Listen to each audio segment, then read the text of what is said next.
예, 오늘 제목은 서번트 킹이라는 제목으로 이제 말씀을 나누겠습니다. 서번트 하인이죠. 하인이면서 왕.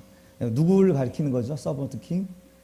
예수 그리스도가 바로 서번트 킹이라는 것이죠. 우리 주님께서 우리에게 보여주신 리더십은 바로 서번트 킹입니다. 그의 신분은 왕이지만 이 땅에서 하인으로 섬김으로 우리에게 보여주셨기 때문에 우리의 예수님의 정체성 서번트 킹으로 이렇게 제목으로 말씀을 나누고자 합니다. 이제 5월 마지막 주에 접어들었는데 가정의 달로 정하여 지금 지키고 있습니다. 뭐 사회나 또 우리 교회나 마찬가지로 그만큼 가정이 가치 있게 요즘 여겨지고 있다 하는 그런 생각에 참 마음이 반갑고 환영할 만한 일입니다. 이제 5월뿐만 아니라 우리 사는 동안 이 가정은 기억되어져야 되고 지켜져야 되는 줄로 믿습니다. 그래서 이 가정은요, 건강하고 사랑받는 공동체로서 우리 자녀들에게 가장 1순위로 남겨줘야 할 유산인 줄로 믿습니다.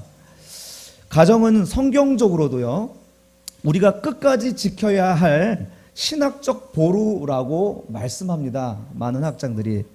왜냐하면 성경은 무엇으로 시작합니까? 성경은 가정으로 시작합니다. 성경은 가정으로 시작해서 가정으로 완성되고 가정으로 끝나기 때문입니다. 아담과 하와의 결혼으로 시작해서 어린 양의 혼인잔치로 끝나잖아요. 자, 아담과 하와의 결혼으로 시작해서 어린 양의 혼인잔치로 끝나는 얘기가 바로 성경의 이야기죠.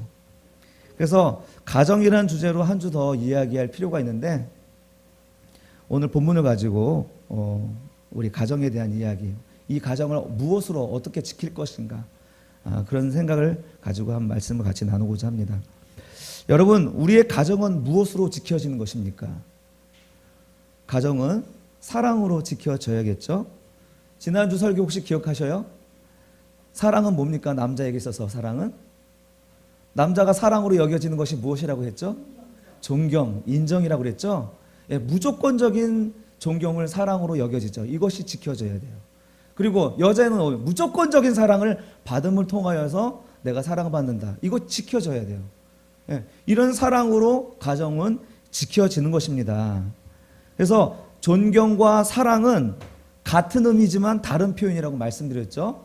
그렇다면 무조건적으로 존경해주고 무조건적으로 사랑해준다. 그러면 사랑이란 어떤 개념입니까?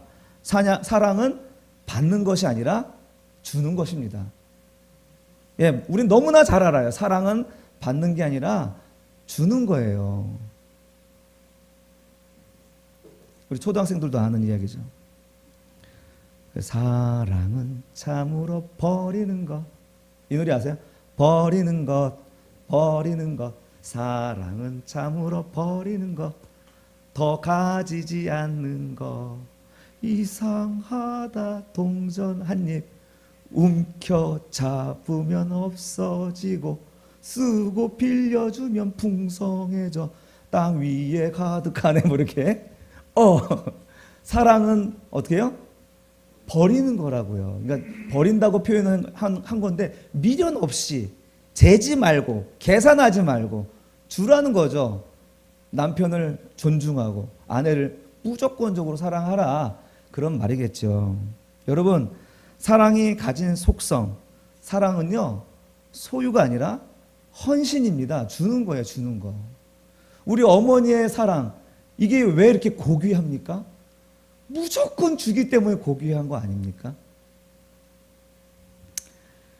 그래서 어머니의 사랑은 그분이 이 땅에 묻혀서 이 땅에 계시지 않아도 영원히 잊혀지지 않는 것처럼 사랑은요, 주면 줄수록 풍성해지고 없어지지 않는 것입니다. 그런데 우리는 머리로는 이렇게 잘 알고 있는데요, 우리의 삶 속에서는 어때요? 삶 속에서는 어떻게 해요? 사랑은 어떤 개념으로 이해하고 있어요?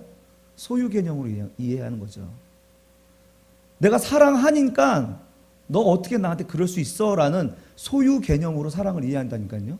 사랑은 헌신이고 주는 거라고 잘 알고 있는데 우리의 삶의 태도는 사랑은 소유로 생각한다니까요. 그렇게 소유한 것을 사랑이라고 착각한다니까요. 우리 공익 광고 좀 보고 예배를 드리도록 하겠습니다. 지금 몇 시야? 내가 일찍 다니라고 말했잖아. 누구랑 연락했어? 핸드폰 이리 줘봐. 그런 옷 입지 말라고 몇 번 말해. 다른 사람이 쳐다보는 거 싫다 그랬지. 내가 그 모임 다니지 말라고 했잖아. 신경 쓰이게 하지 마. 사랑하는 척 하지 마세요. 데이트 폭력, 강요와 통제에서 시작됩니다. 예배 때 공익 광고 보고 예배 드리는 교회도 있네요. 예, 이게 뭐 데이트 폭력만 남녀 관계에서만이 아니죠.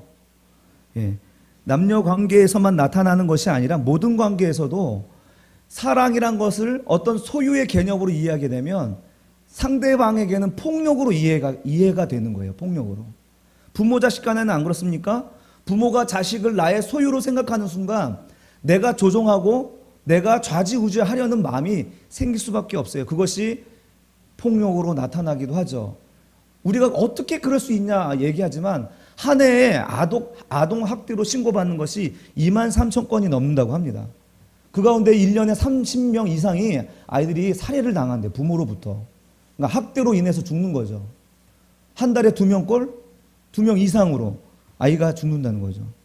오죽했으면 정부가 친권자 징계권, 얼마 전에 뉴스에 나왔더라고요. 예, 친권자가 이제는 꿀밤도 이제 못 때리게 하겠다는 거예요. 이제는 그런 것을 개정하겠다고 이렇게 나서고 있는데, 여러분 이것이 법으로 막을 일입니까? 법으로 막혀지겠습니까?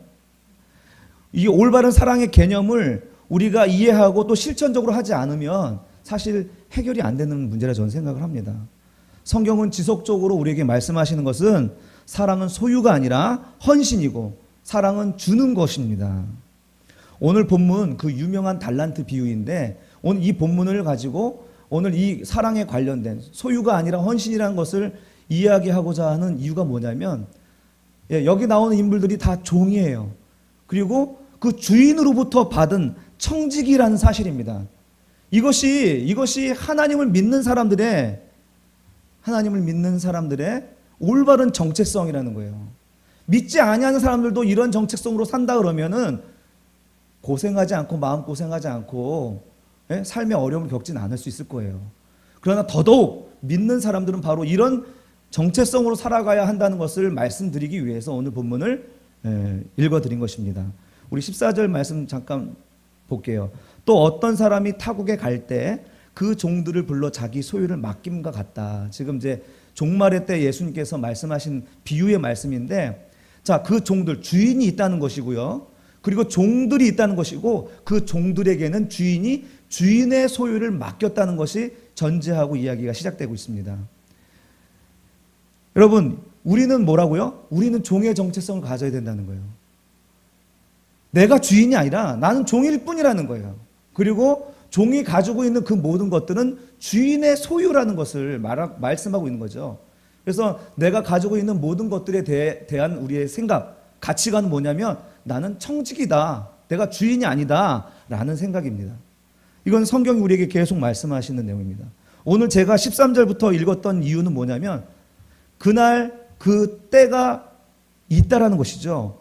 그날 그때 반드시 우리가 누구든지 어떤 정체성을 가지고 살아가든지 그날 그때를 맞이하게 될 텐데, 그때 하나님께서 그때 결산하신다는 것이죠. 무엇을 가지고 어떤 정체성으로 살아갔는가, 그걸 가지고 이제 판단하시겠다, 심판하시겠다는 것을 말씀하기 위해서 13절부터 읽은 거예요. 그런즉 깨어 있으라고, 정신 차리고 네가 주인이지 착각하지 말고, 너는 종이고 너는 청지기라는 사실을 잊지 말고 나중에 결산할 때 칭찬받아라, 이 말씀을 하려고 13절부터 읽은 것입니다. 우리는 이렇게 자기 본분과 처신을 굳게 지키는 사람을 칭찬하는 것으로 오늘 본문의 이야기를 진행하는 것입니다. 그러나 자기의 본분, 내가 종이라는 사실을, 내가 주님께로부터 부탁받은, 물려받은 또는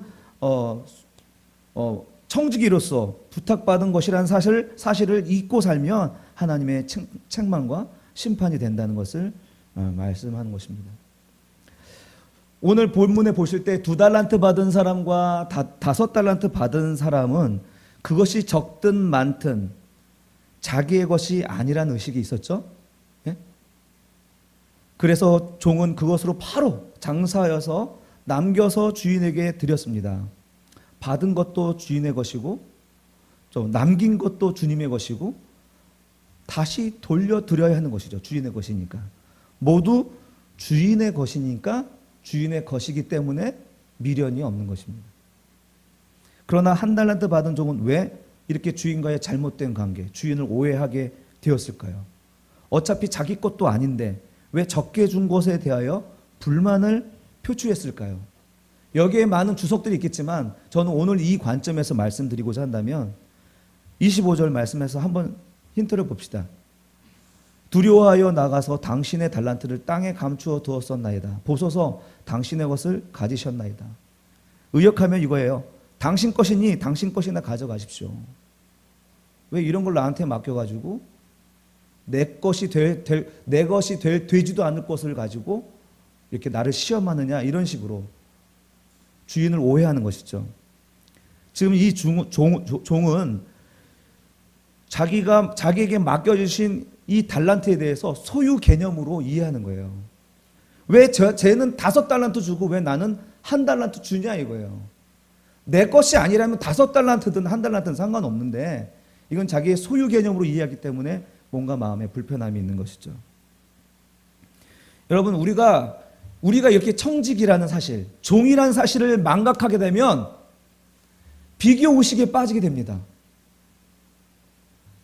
내게 지금 주어지는 환경과 상황은 하나님이 우리에게 맡겨주신 사명이고 종으로서 부탁하신 일이라는 것을 성경은 얘기하고 있잖아요. 그런데 그것이 나의 소유 개념으로 생각하게 되면 분명히 다른 사람하고 비교하게 되는 거예요.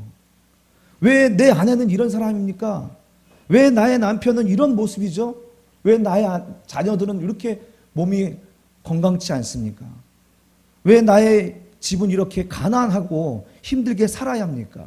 왜 우리의 부모들은 이렇게 무능합니까?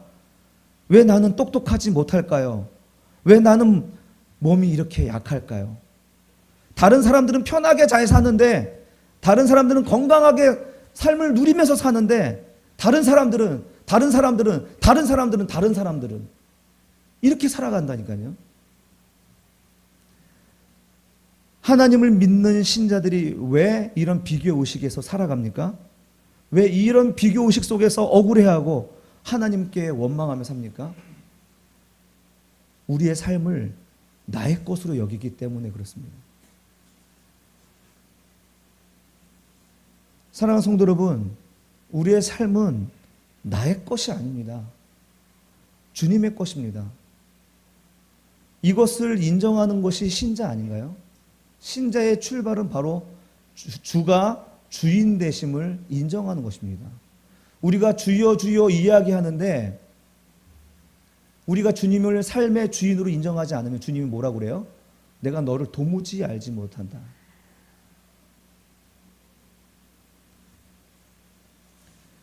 주님이 사시던 고대에 주님이 사시던 시대의 종은요, 주인의 소유입니다.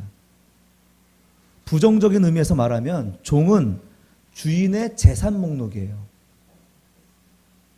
그러나 다른 한편에서는 종은 주인의 자식이 되기도 합니다. 어떨 때요? 종이 자기의 것으로, 주인의 것으로, 주인의 소유로 확신이 될 때, 쟤는 분명히 내 소유, 내 것이야, 쟤는 내 것이야, 확실해, 믿음이 갈 때, 그 종은요 전혀 피도 안 섞였고 신분도 다르지만 내 양자로, 내 아들로 삼는 거예요. 로마 최초의 황제가 누구죠? 아우구스투스라고 얘기합니다. 그 아버지 율리우스 카이사르, 그 황제의 양자가 바로 아우구스투스입니다. 아우구스투스가 율리우스 카이사르의 철저한 종이 될 때 황제의 자리도 상속되는 겁니다.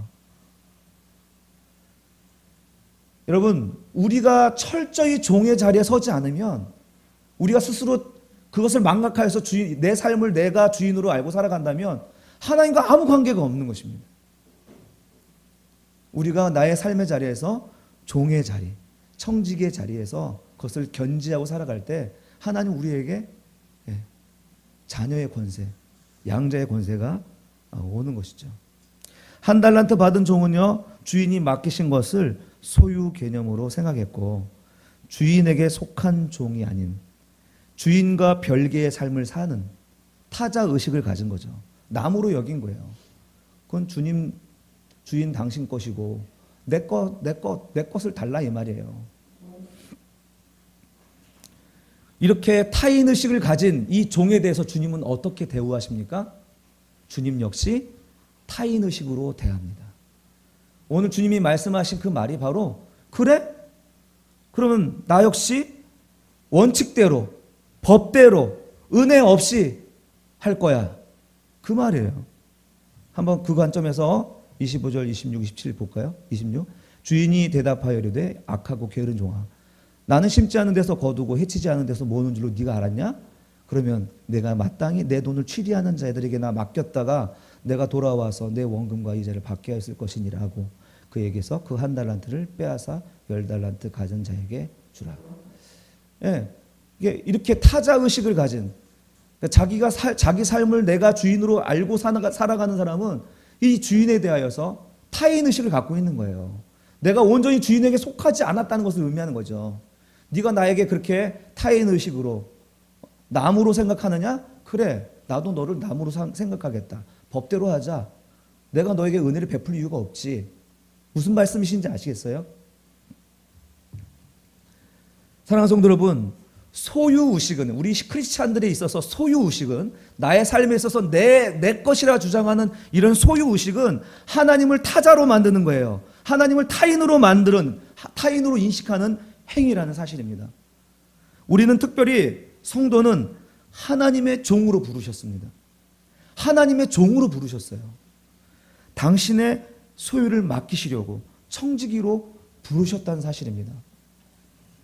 이런 청지기의식, 종의 생각은 이제 모든 관계 회복의 출발이 되는 것입니다. 누가복음 15장 17절에서 19절 말씀입니다. 이에 스스로 돌이켜 이르되 내 아버지에게는 양식이 풍족한 품꾼이 얼마나 많은가.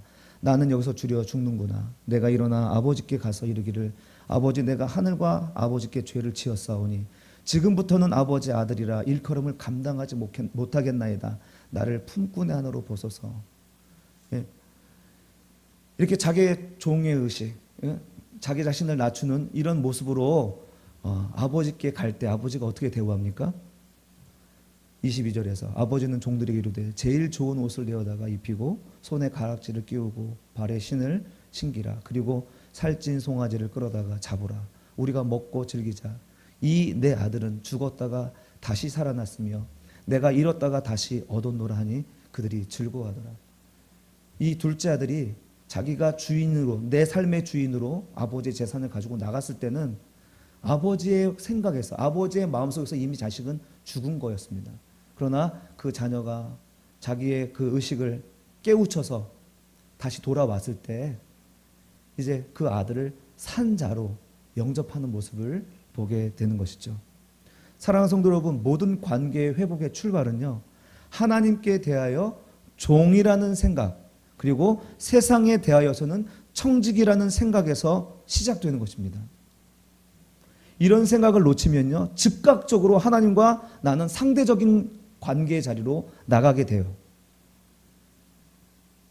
그리고 소유 개념을 가지고 자기 삶을 스스로 부패시키는 것입니다. 이것이 하나님이 모든 인생에게 디자인하신 삶의 방식입니다. 그런데 인생은 어떤 길로 가요? 자기가 주인으로, 자기가 주인 행사하는 삶으로 살아가는 것입니다. 하나님은 모세를 통하여서 광야에서 만나를 주시는 일들이 있었죠. 이집트를 탈출한 백성들이 광야에서 만나를 막 먹어요. 광야에서. 근데 그 만나를 많이 거둘 수가 있어요? 한 오멜씩 거두일 뿐이에요. 더 거두어서 축적하면 어떻게 됩니까? 예, 벌레가 생기고 냄새가 나버리는 거예요. 썩어버리는 거죠. 하나님 그냥 그게 새벽에 이슬처럼 내렸으니까 그냥 이슬처럼 사라지면 안 될까요? 그런데 하나님이 냄새나, 내가 맛있게 먹는 그 음식을 그렇게 냄새나고 더러운 벌레 나는 것으로 만들어버리는 이유가 도대체 뭐예요? 출애굽기 16장 19절, 모세가 그들에게 이르기를 아무든지 아침까지 그것을 남겨두지 말라 하였으나 그들이 모세에게 순종하지 아니하고 더러는 아침까지 두었더니, 그러니까 아침까지 두었다는 것은 더 거두었다는 거예요. 더 많이 거두었다는 거예요. 왜 거두었을까요, 여러분? 예? 내일 안 나가려고, 내일 귀찮고 이제 하나님 은혜 아닌 내가 좀 축적해 놓고 그것으로 살겠다는 거, 그 넉넉함으로 살겠다는 거. 아, 매일매일 하나님의 이거 좀 귀찮다 이거죠. 내 힘으로 좀 해보겠다는 거죠. 그랬더니 어떻게 해요? 벌레가 생기고 냄새가 난지라 모세가 그들에게 노하니라. 여러분, 하나님 없이 내 힘으로 살겠다는 이 소유의식, 이 소유의식은요, 그 결과가 무엇인지를 보여주는 거예요. 저는 그렇게 생각을 해요. 하나님 없이 내 힘으로 살아가는, 내가 주인으로 살아가는 자의 그 결과가 무엇이냐? 부패되는 것입니다. 벌레가 생기는 거예요. 그리고 냄새 나는 것으로 끝나는 인생이 되는 거죠. 그냥 이슬처럼 마르게 하시면 좋겠는데 왜 하나님이 이것을 왜 벌레 생기게 하고 냄새 나게 하냐 이거예요. 우리의 인생이 그렇다는 거죠. 우리가 하나님 없이, 내가 종이라는 의식 없이 하나님 필요 없다고 생각하는 삶의 결과가 바로 이와 같이 벌레가 생기고 냄새 나는 삶이라는 것을 가르쳐 주기 위해서 하나님은 이렇게 하신 게 아닌가 하는 것입니다. 오늘 청지기 의식을, 종의 의식을 이렇게 강조하는 이유는요, 이것이 현실의 삶에 얼마나 큰 영향을 끼치고 있는지, 나의 정신적인 건강에 얼마나 큰 영향을 끼치고 있는지를 말씀드리기 위해서였습니다. 게다가 이것은요, 그날과 그때, 즉 주님이 결산할 때 그 사람이 하나님의 백성인지 아닌지 판가름하실 때 증거로 삼을 것이기 때문입니다. 여러분, 우리가 이 의식, 청지기 의식과 종의 생각은 우리의 현실의 문제에 영향을 줄 뿐만 아니라 우리의 내세의 문제까지 하나님이 판단하시는 기준으로 삼는다는 거예요. 이 생각이 얼마나 중요합니까?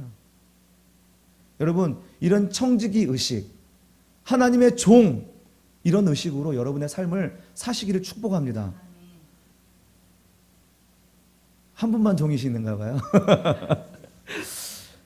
먼저 한번 따라해 보시겠어요? 먼저, 나는 나의 것이 아닙니다.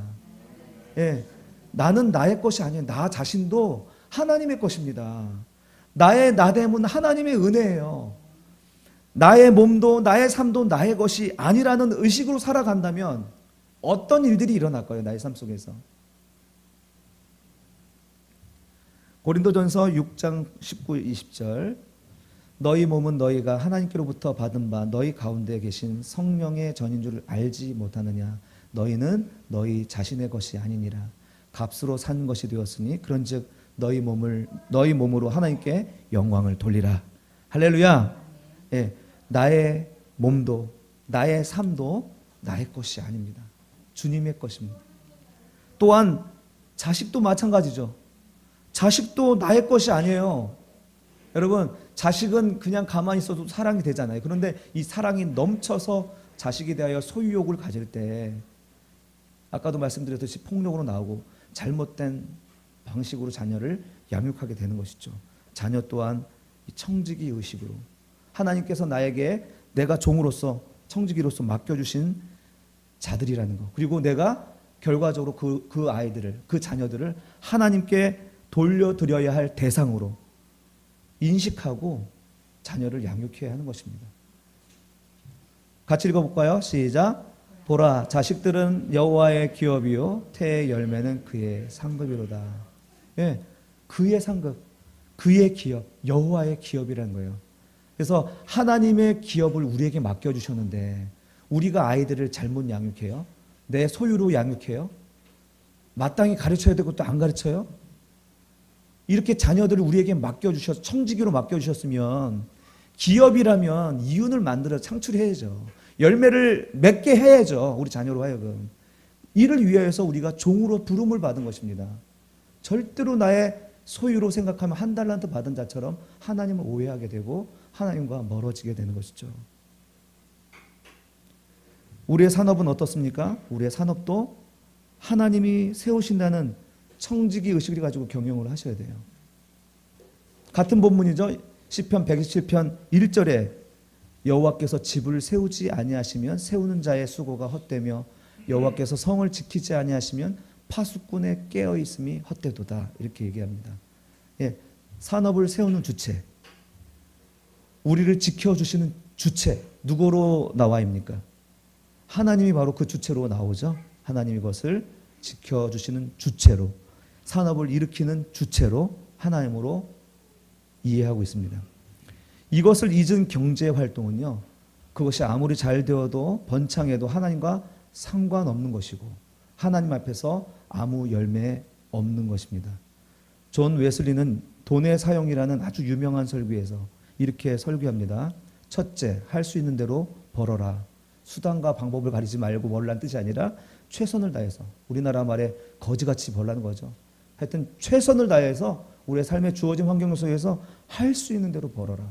두 번째, 할 수 있는 대로 저축하라. 가치 있게 사용할 어떤 때를 위해서 준비하는 것입니다. 할 수 있는 대로 저축하고 저축하고 저축하라. 세 번째, 할 수 있는 대로 모든 것을 주라. 예, 모든 것을 주라는 거예요. 하나님이 이를 위해서 우리에게 부를 주셨다는 것을 역설하고 있는 것입니다.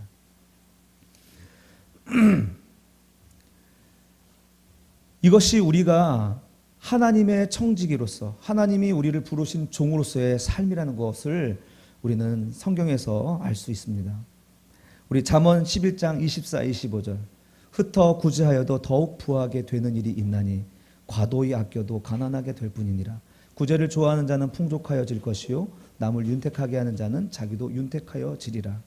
이것이 청지기로 사는 자의 삶의 원리라는 것입니다. 하나님이 주신 것을 내 것으로 생각하는 순간 청지기 의식은 사라지고 인생의 주인은 내가 되어버리고 마는 것입니다. 하나님의 은혜는 내게서 떠나가고 나와 상관없는 타인이, 타자가 되어버리는 것입니다. 사랑하는 성도 여러분, 모든 관계 회복의 시작은 내가 종이라는 것에서, 내가 청지기라는 의식에서 시작되는 줄로 믿습니다. 가정의 달 마지막을 이것을 이야기하는 것은 뭐냐면, 우리의 이 생각이 바뀌지 않으면 절대로 사랑할 수가 없습니다. 이 생각이 바뀌지 않으면 절대로 존경하지 못합니다. 이 의식이 바뀌어야지 우리 말이 바뀌고 습관이 바뀌고 삶의 태도가 바뀌는 것이기 때문입니다. 나의 나됨도 하나님의 은혜로 돌려드려야 할 몸뚱아리입니다. 나의 자녀도 하나님의 기업으로 내게 맡겨주신 것입니다. 나의 물질도 산업도 특별한 목적으로 나에게 맡겨주신 것입니다. 이런 의식을 가지고 주님께 돌려드리며 주님과 함께 이것을 풍성하게 누리는 삶이 저와 여러분에게 있기를 간절히 축원합니다. 우리가 하나님의 종이라는 생각과 우리의 삶을 나에게 맡겨주신 청지기 의식으로 살 때 하나님은 온전히 우리를 소유해 주실 것입니다. 하나님은 온전히 우리를 차지하실 것입니다. 그리고 우리에게 모든 것을 맡겨주실 것이며 모든 것을 상속자로 맡겨주실 자녀로 우리를 불러주시는 줄로 믿습니다.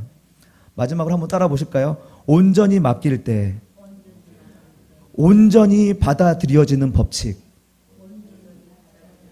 예, 이것이 신자입니다. 우리가 하나님께 온전히 맡길 때 하나님 앞에 온전히 받아들여지는 것입니다. 우리의 하나님의 은혜가 우리 안에 머물게 하기 위해서는 우리가 온전히 하나님께 맡겨야만 한다는 사실을 오늘 말씀을 통해서 기억하여 주시길 바랍니다. 이런 원리로 여러분 삶 가운데 풍성한 삶을 사실 주님의 이름으로 축원합니다.